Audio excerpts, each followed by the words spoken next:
various provisions of the Open Meetings Act due to the public health emergency last March, is March of 2020. The suspension was effective March 16th of 2020. It continues until it is terminated by the governor or until his March 13, 2020 disaster declaration is lifted or expires. Since March of 2020, the governor has extended his disaster declaration on monthly occasions, usually in 1 month increments. Most recently, the governor extended the emergency declaration on May 5, 10 days ago, and it's extended to June 4, 2021. The governor's office has indicated that for the foreseeable future, they expect the declaration to be continued on a monthly basis, and has indicated to the representatives of the Texas Municipal League that if that is not going to be the case, that the governor's office will endeavor to give some advance warning to governing bodies. Before the May 2020 extension, we were a little concerned that the second regular meeting of the Kirby City Council would have to be in person, even though it had been scheduled to be by teleconference. But the governor extended the emergency declaration in May of 2020, a day or two before our posting deadline for that meeting. Kirby did hold several meetings by teleconference in April and May of 2020, but then returned to in-person meetings like this one.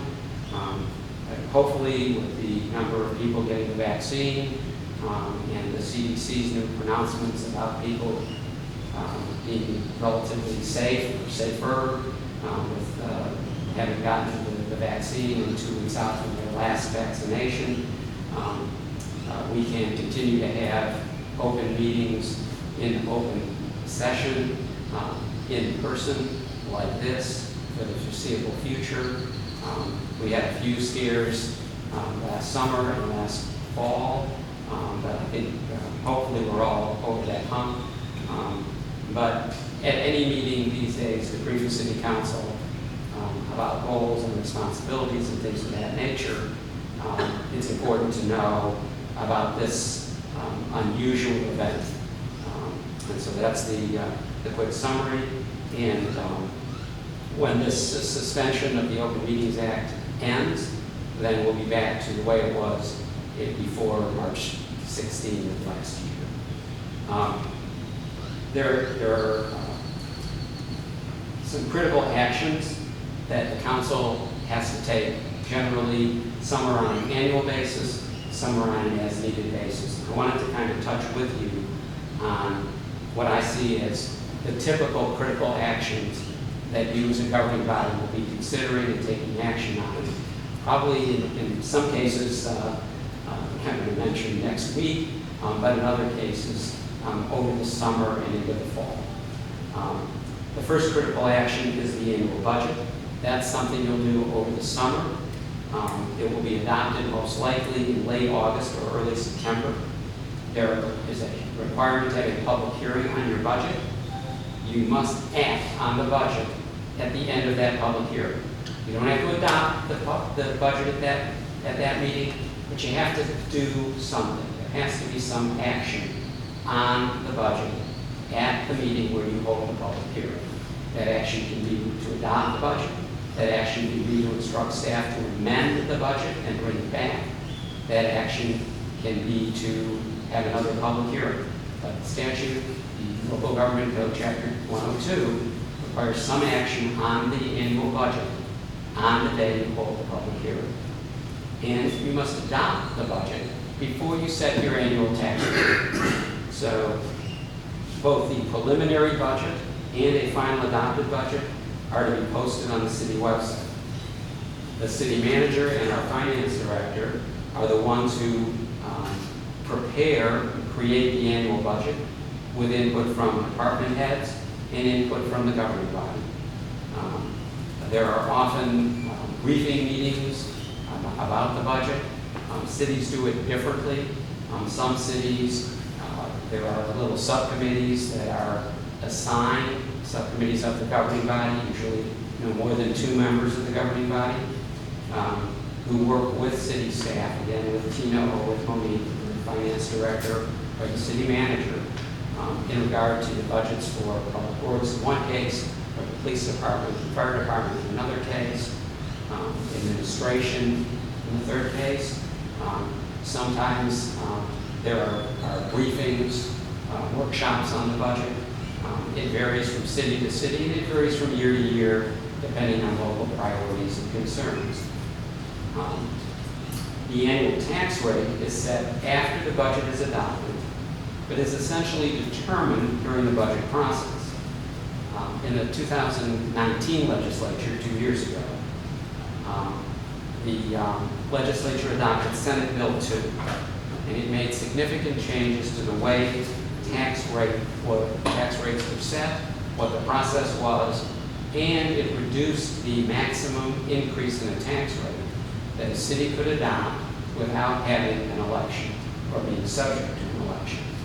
Before 2019's law change, a city could raise its budget, raise its tax rate by up to 8%, and there would be no opportunity for the citizens to all have an election on whether to roll back that tax rate.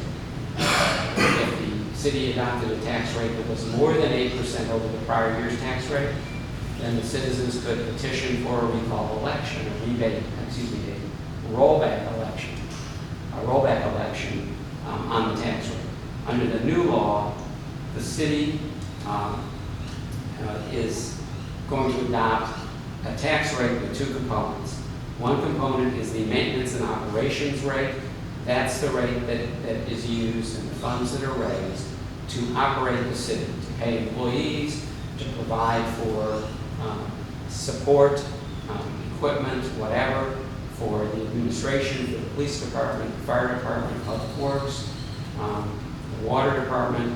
That's the maintenance and operations rate. And the other part is a debt rate, the amount of taxes that have to be raised in order to retire long-term debt the city has. Beginning in 2020, if a city adopts the tax rate where that maintenance and operations rate exceeds the prior year's rate by 3.5%, an election is mandatory with limited exceptions. In July of each year, the Bear County Tax Assessor Collector determines what is called the voter-approved tax rate for each city, including Kirby, each city in the county. That rate is based upon the overall appraised value, last year's tax rate, and city debt. Essentially, for 2020, the voter-approved tax rate was a rate roughly equal to 103.5% of last year's rate, of the 2019 rate. In future years, this 3.5% factor might be higher, depending on the tax rates adopted in prior years, and a proposed annual tax rate is essentially determined during the budget formation process because one of the main revenue items in the budget is the amount that staff projects being raised through the collection of property taxes. The City Council cannot adopt the tax rate on the same day as it holds the public hearing on the budget. It's in Chapter 102 of the Local Government Code. I can't explain why, just reporting and advising that you'll have to have a different meeting when you adopt your tax rate. In most years, the Kirby City Council has held a public hearing on its budget at its first regular meeting in September.